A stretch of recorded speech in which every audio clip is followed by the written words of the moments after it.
Hello there everyone, this is Iron Mark 3 and welcome to the first of 8 pre-recorded sessions of From the Depths Adventure Mode with the Cookie Wagon, and me, your host. I don't know what I was going for there, but it didn't feel quite right, so never mind. I'm just going to keep on being a little bit random with these intros, outros things. Yeah, c'est la vie. Anyway, we are sitting in the storm right now, and I must admit that I didn't plan to do any comment responses for this particular 8 videos, but there is actually a comment that came up while I was recording the episode that went out on Sunday, and that is about using railguns to accelerate the projectiles for these larger anti-missile shells. Sure, that might be a possible thing, but I've got to admit my experience with the railguns is not as good as my experience with standard cannons, so generally not the best idea. Anyway, I've done a little bit of tinkering between videos, so as you can see here, the top of the ship has changed just a little bit. First edition, another teleport pad. I was considering keeping the door, that's why I installed it, but I'm going to take that out again and get the mumbling out of the way early. That's a good idea. And reinstall the armour to increase the protection down below, because I've now got this teleport pad which will take me straight up to the top of my craft, which I think is a good addition. I've also moved that ammo pattern downwards one, so it's actually part of the upper armour. I'm going to build up over it to protect it, but this is now its permanent home. And forward here is another little addition. This is the core system of the new anti-missile turret. I just thought I'd put together between sessions so that it wasn't like too much building going on kind of thing, and also because I've shown exactly what kind of thing I was doing with it anyway on the previous cannon systems, so there's not really much that's new in here. If we look at the settings, desired gauge is at 50, of course. I've increased the number of barrels as the means for a better rate of fire, rather than trying to install any kind of large and bulky cooling mechanism. So this is my biggest multi-barrel cannon in that regard, but its maximum fire rate is still 210 rounds per minute, so pretty high. An additional benefit of the teleport is I can actually pop up on top of the craft and test fire these weapons as I make them, so you know, quite useful in that regard. Now, if I bring up my HUD here, any enemies? No. Now if I take this,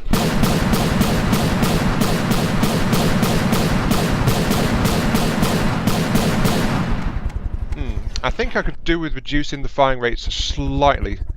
Let's drop it to around 200. But yeah, this cannon is built around being really compact, so there's not much to say about it.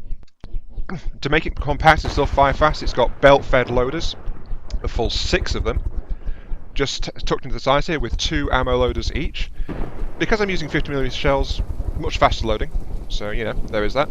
It also has a spare magazine on top here, using a standard loader, just so it can keep firing from that after the auto loaders run dry. They only hold 40 shells each, but you know, it'll just keep it going. And there's also another ammo input feed right underneath the firing piece, just to again help with that.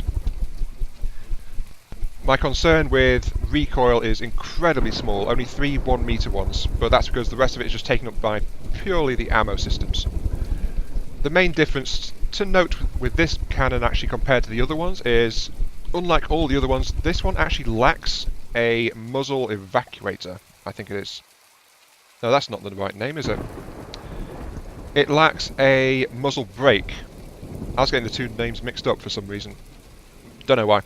But it doesn't have a muzzle brake, mainly because I want this to be a fast shell, so losing 5% of its speed because of having a muzzle brake, reducing that for a 10% recoil is not a good trade for such a small shell. So I've taken that off. I've still got the bore evacuators on the back here to increase its cooldown a little bit. But then, primarily this is just a simple barrel designed to just fire things quickly, because that's what this shell needs, volume. So incoming missiles, fire as many shells as you like, because you've got plenty, and you can just kick them out really, really fast. But you can also see the size difference as well. I mean, look at this. Look at the size difference between that cannon down there and this thing here. This thing is so much smaller. Still, it needs armour, and that is what I'm going to do now.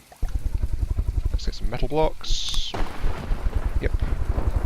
Now, something else, because of this compact design, I've actually left various bits and pieces like the ammo input feeds and things like that actually exposed on the sides of this particular turret design.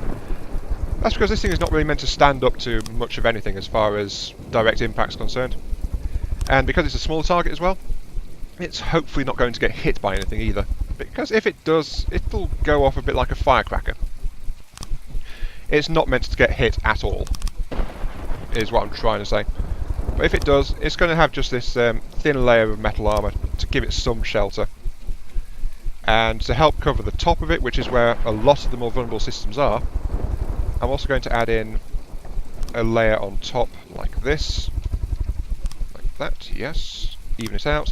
And then I'm going to use the square corners just to make sure the entire thing is completely covered. So yeah, a little bubble-shaped turret, but a more effective, hopefully, anti-missile system, but definitely much lighter, much cheaper, faster turning, far faster firing. So yeah, hopefully it's a general improvement over those big things which look like they should be primary guns. You know, that's how it goes. But yes, let's go ahead and save this thing now. Oh, wrong key, here we go. Save your sub-object. Load up the list, please. I like how it stalls when it tries to do this. Here we go. The AMS cannon of the cookie.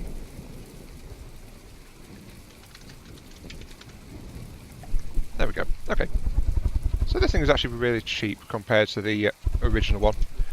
And now I'm just going to go ahead and replace this and then continue my wanderings, because from here on I'm going to be building hull primarily in this episode, so I'll be covering over the top and the backs to help protect that fuel refinery, and also covering up some of the wood that's sitting around on my underside. So yeah, I'll see you in a few moments. Yeah, it really is ridiculous how much of a size difference there is. I think it's roughly half to 2/3 the size, somewhere between that. It's like 50-60% the size. So you know, could be a lot worse. But there is something I wanted to quickly mention while I was doing this, and that's the fact that I started to put lights on in the previous video. I planned to comment about this, but I don't think I did, which is why I'm coming back and mentioning it right now. As you know, my machine is not the best machine. Goodbye anti-missile turrets. It's not the best machine, and so in terms of getting frame rate out of this thing from my previous FTD series, I actually turned all settings down to minimum, including particles and lighting effects and things like that. So I could install lights on these ships, and I was doing that along the sides, but then I realised when I put lights on the side of this thing, you can only see 2 of them, basically. The rest just disappear because it's a total number of effects going on. So yeah, not great. And also pointless, because then there's no point actually having those effects on the sides of the craft, so that's why there's no running lights on this thing. I might experiment trying to get that back up now that I've got a better recording strategy going on, but I don't really know. Still, it does look a lot more reasonable without those massive cannon barrels sitting on the front of my ship.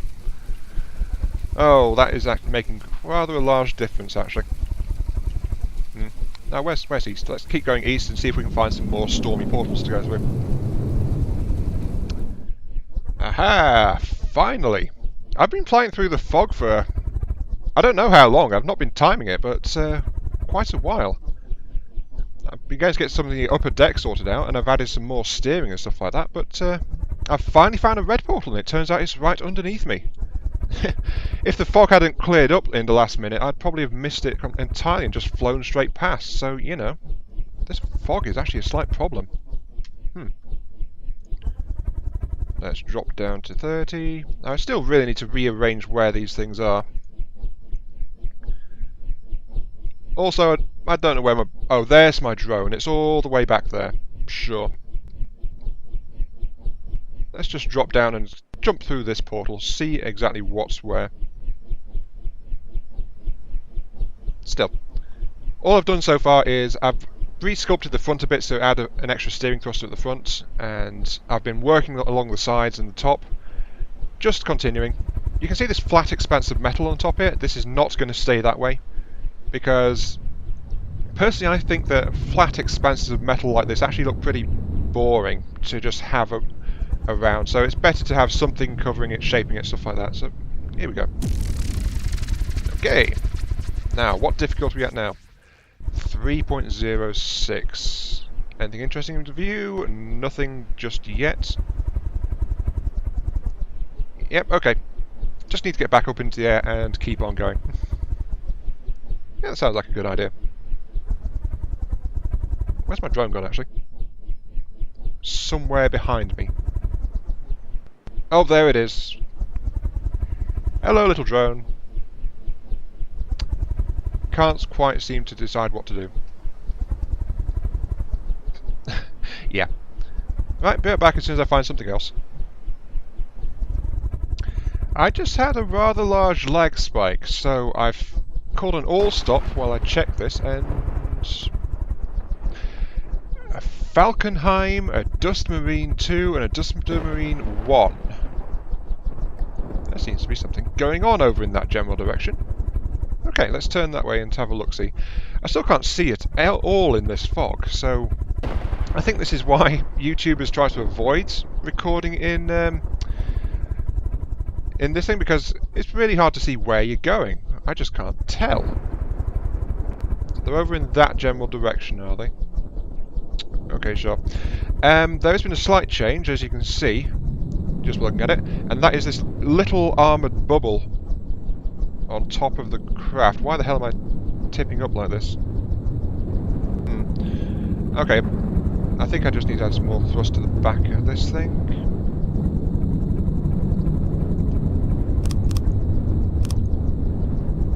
There we go, you're going to stay...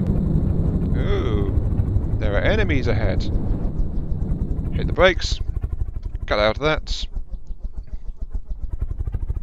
And now it's completely unbalanced in the other direction. Hooray! This thing is getting unstable. But yeah, let's have a quick look what's going on. Okay, looks like I'm engaging. I still don't know what I'm facing, really.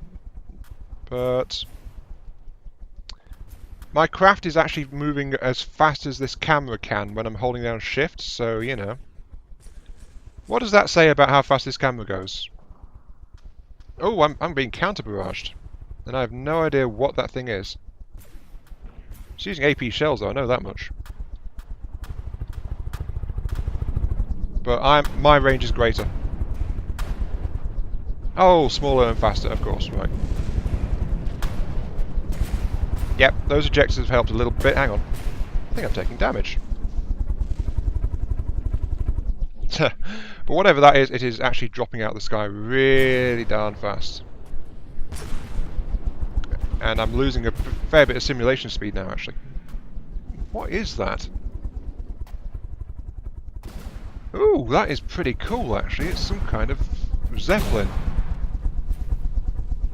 My cannons don't like it, because there are smaller and faster things trying to close in on me. I think those are the Dusters. But that thing is actually rather nice. What is it? It's a Falkenheim. Yeah. It's... very nice, actually. Very nice, smooth and rounded appearance. But my anti-aircraft cannons are a bit distracted right now, so, you know. Can't be helped. And the Dusters are actually proving quite agile. What are you guys? You guys are Dusters. You guys are damaged. I think these are deep water guard constructs, if I'm honest. No, they're not. They are not in a deep water guard scheme. I don't know who these guys are from. They also don't seem to be that well equipped for dealing with me, though. Still, this is actually a rather nice encounter. Now, Mr. Hohenheim. No, you're not Mr. Hohenheim. Sorry, that's from Full Metal Alchemist, isn't it? The Dusters seem to be dealt with. But this guy... Oh, this guy. Still not entirely sure what you are. Actually, can I do something about this? Cookie wagon. Turning off. Disable your Turning weaponry. Oh yeah, you're the targeting guy. Never mind. Yep, you're taking a lot of damage. You've still got some cannons, but you know. Let's chase you down. Ooh, red, you've got a beast on your front. That's rather nice, that. You also don't seem to have any self-repair systems, so, you know, I've got that going on. Right, park here. Thank you. Get my camera fixed. Hop outside. It should be right oh, red portal right there. Convenient. Okay. It should be right below me, roughly. Banzai! Ah! Heartstone charge decreasing. Splashdown. Hello. Oh, jeez. This might have been a poor choice. My Heartstone is dropping quite rapidly. Build E misc. This is a trick I spotted from someone using someone else. I want to add a Heartstone to this particular craft. There we go.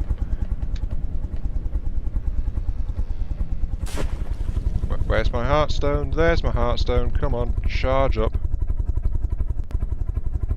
Phew, okay.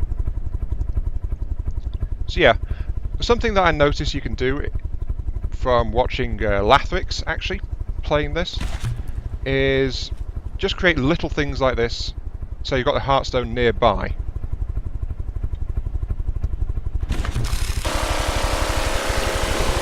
I need to destroy this propeller though.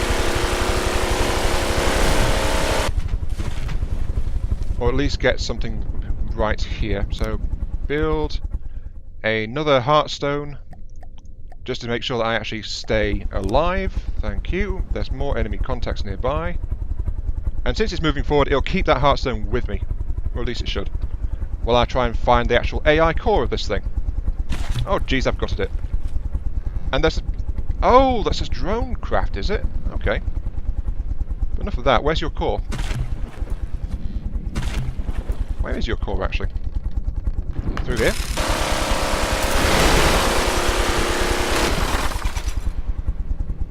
No, what do you know? No, wait, no, that's a local weapon controller. This is the control station. Nope.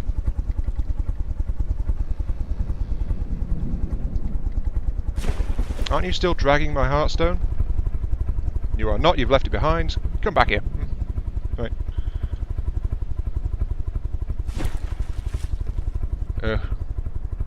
This might be a bit problematic, in all honesty. If I move too far from my actual cookie wagon, I won't be able to keep building things. Got to disable those spinners.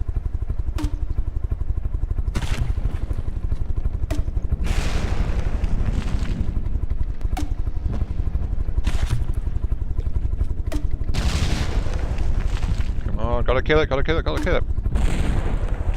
Where even is the wagon at the moment? I'm not sure. Oh geez, Heartstone, Heartstone, Heartstone. Ow!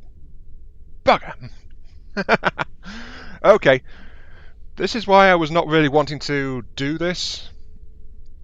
But still. I have El Dido. So yeah. Okay, let's not do that. Well, I hope that satisfied the cravings for me going and capturing ships, because quite simply that was a waste of a life. I've died twice now, so that puts me down to 1 life left, if I let that stand, and I think I'm going to, because that is the honest way to go about it. Admittedly, it wasn't a vehicle death, but you know, it is gonna have to be like that. So yeah, another life down, trying to capture a rather cool looking ship, and I've got to now redo a bunch of building and stuff, so yeah. I'm going to skip all that, so it's not actually included in the video, but just so you know, life lost. Confirmed. Now, I've got some rebuilding and catching up to do, and I've got a portal to find, so if you'll excuse me, I've got things to get done. Actually, as part of the rebuilding, I came across a flaw in my AMS cannon designs, which I think I should quickly mention. If you guys spotted it, then good for you, but I didn't realise I hadn't actually provided laser targeting systems for these advanced cannons, so I've just retrofitted them all with them underneath in place of one of the ammo input feeders, so they are now actually fully functional. Before they wouldn't have worked, so you know, as you do. Dawn threatens in this massive storm as I push forwards to the east. Unlike last time, I've not actually managed to find a gate just yet, but the enemies do seem to be spawning a bit more often. Sadly though, it's the age-old problem, isn't it? They're just too weak, really. I can't fight them very well. Well, I could fight them, but they would not really be worth it, so you know. Oh, the storm's cleared up. Fair enough. Storm is gone! Welcome to this beautiful morning. I've more or less caught up with where I was before I got myself killed, but you know. Do I want to do that? No, not really. Oh yes, wait, yes I do. Like that. Oh no, never mind. No, I don't. Yeah. Oh, I heard something. Oh, there's an enemy ahead of me. Not entirely sure what you are. But I'm going to keep going anyway. All this alteration of the ship's mass is messing up my stabilisation quite drastically. I'm going to have to go some more mumbling for this episode, hooray. I'm going to have to start trying to sort that out a little bit, I suppose, but as in death and redoing things, there are changes to this ship. So I might as well give you a quick tour of what's going on, just so I get these blocks in place. Yes. At the front of the craft there is now a bank of 3 thrusters rather than 2 that I installed before. So just like that. Something's blown up ahead of me. You are dead, whatever you were. Okay. I have smoothed over a bit more on the sides of this craft, and as you can see I'm actually installing the slope now at the front of it. And also more prominently is the original heavy armour bulge, which housed the ACBs at the top of the craft, has been compressed down and is flattened so it's much less of a target and it doesn't drag as much. And I've relocated my targeting AI mainframe into the area as well, so that's now nicely tucked away there. So overall it's a bit sleeker on top and it's looking pretty good actually. I'd almost say it was worth me dying, but it wasn't really, so you know. I'm going to keep on going and see what I can find. Ah, this is what I like to see. I found a red portal, which is... Oh, there's another red portal over there as well. So I could use the red portals to get the jump that I achieved before my untimely suicide. But there's also a blue portal just over there as well, which is going to give me the bigger difficulty spike. So if I get through that and then get through... Well, and then exit it, which I think it happens automatically because I didn't see it happen before. That should actually put me in really good stead. Yes, I've lost a life, but I'll be better armoured, and I'll be at a higher difficulty, so that's more progress as well. And to be honest, I didn't really get much by way of resources from those fights either, so, you know, I'm practically where I was. So, yeah, this is looking good. Let's get the new ACBs up. ACBs. They are higher, so my craft is actually sitting slightly lower. There is that. But on this side is my altitude ACBs, so I'll just drop those down like that. Oh, something I could actually do is... Let's put in a beam of glass here, just a little bit of extra protection. You know, it won't do too much, but I can drop out of the sky. Though I might actually hit the water since the ACBs are higher. The ACBs are at the very top of the craft, so that means that's where they're getting the altitude from. But... all in all, this is actually much easier to control than digging into the guts of my AI core trying to find my ACBs for height. Oh yes, smoothest approach ever. The only thing that will spoil it is if I hit the water, which I think I might. And yes, I've hit the water. Oh well. Huh, what's all that around? Lots of little dots in the distance over there. Let's accelerate that way, just to be sure. And I think I'll increase my ACB stats slightly to put them to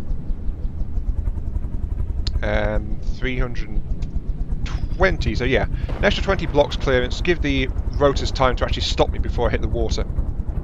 But that's just a pure consideration thing. It doesn't really have much of an impact on anything else. So, you know, it'd be nice, but it's not going to do anything really for the rest of the craft. Let's push on and see what those things... Oh, there's something over there as well. Flipping fog, I can't see a thing. Okay, in the storm I almost passed it, but it looks like it is not a case of having to move off in this blue zone. I can barely see, but it seems that there is just a huge number of red portals around the place in these blue zones, so you can just charge into them and get out of there as soon as you want to. And that is what happened to me when I was just flying around blindly in my previous visit to one. It's like, oh yes, hello traveller, here, have a random red portal right in your flight path. And then I was just immediately gone, so you know. That is a good thing to know, really. Because if you went a certain distance, that wouldn't be too helpful, but still. This fog means I can't see what's going on very well at all. Let's drop down to the ocean level, because I can reliably get into a portal down there. That portal is slightly above my height limit, I think. So, I'm going to... Whoa. There is a massive ring of red portals down here. Yeah, wow. They're all over the place. I don't even know which one I'm going into anymore. Which one I'm going to hit? I'm going to hit one. Anyway, off we go. Take me to a new world. Go. Continuing to drop, so let's get my height back up. Yes. 0. Thank you. Off we go. Into the air. And give my drone a chance to actually catch up, because I've left it behind for a while. Now, where am I? Difficulty 3.98, so practically difficulty 4. Yep, good jump there. Pretty good jump. And I've just been armouring, while I was in the blue zone, I just armoured underneath here so that the underside of these two wings is now covered in a pure layer of metal plate. In fact, I spotted the portal before I finished rounding out the bottom, so, you know. Let's add this here. And then... Oh, wait, no. Never mind. That was a bit I need to fix anyway, so... Yeah, because it's got the sensors and things on it. But that is also about the time I've got for this particular video. It's been an extra long recording session because of me getting killed like that and so having to do some rebuilding. But, all in all, it's gone pretty well, I would say. Certainly I've learned a few bits and pieces, and I've learned I'm not going to try and capture stuff again, because that was... I still can't believe I managed to get myself killed trying to do that. Or more accurately, I actually can. It's just I don't have the lives to spare doing it again. You know, something like that. Let's just add a beam 2 over there, and a beam 2 over there, so this front is smoothed out quite nicely, I think. Yeah, that's looking good. And the drone has caught up as well. So, yeah, there we go. This has been Iron Mark 3. Thank you very much for watching, and I hope you don't mind me getting killed like that. If you do, feel free to let me know how bad it was in the comments below, and I'll try to respond to them. But yeah, thank you for watching, and I'll catch you some other time. See you later.